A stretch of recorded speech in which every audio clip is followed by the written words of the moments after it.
Kesetaraan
dasar.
penyayang.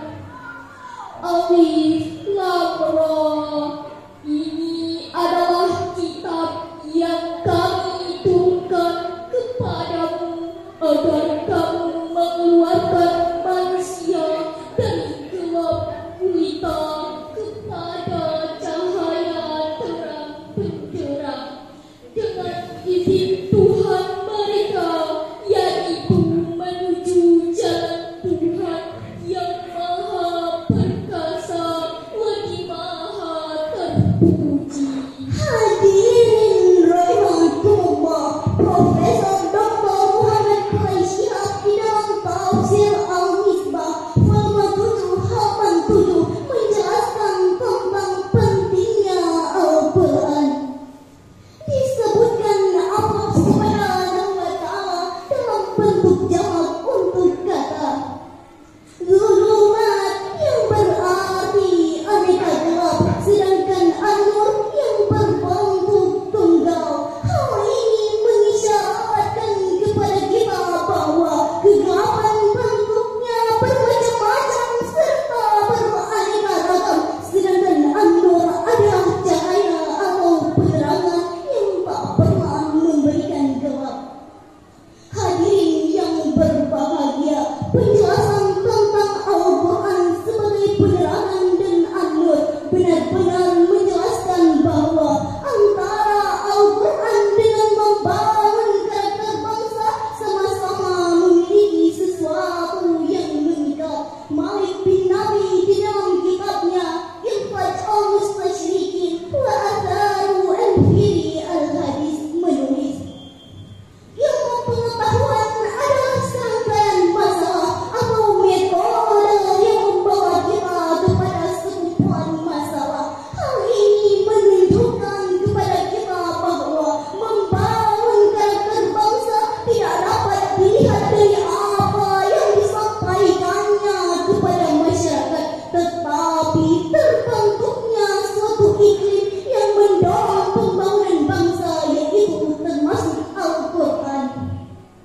Dalam Kamus Besar Bahasa Indonesia menjelaskan tentang definisi karakter. Definisi karakter adalah sifat-sifat kejiwaan, budi pekerti, dan akhlak yang membedakan seseorang dengan yang lain. Sedangkan pendidikan karakter adalah upaya yang dilakukan untuk mendorong pembangunan bangsa yang baik. Hadirin rahimakumullah, Al-Quran adalah firman Allah yang tidak mengandung kontradiksi. Al-Quran adalah kitab terakhir yang diturunkan kepada utusan untuk menjadi petunjuk. Al-Quran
berkata kepada anaknya, sedangkan ia menasehatinya, hai anakku, janganlah engkau menyekutukan Allah, karena menyekutukan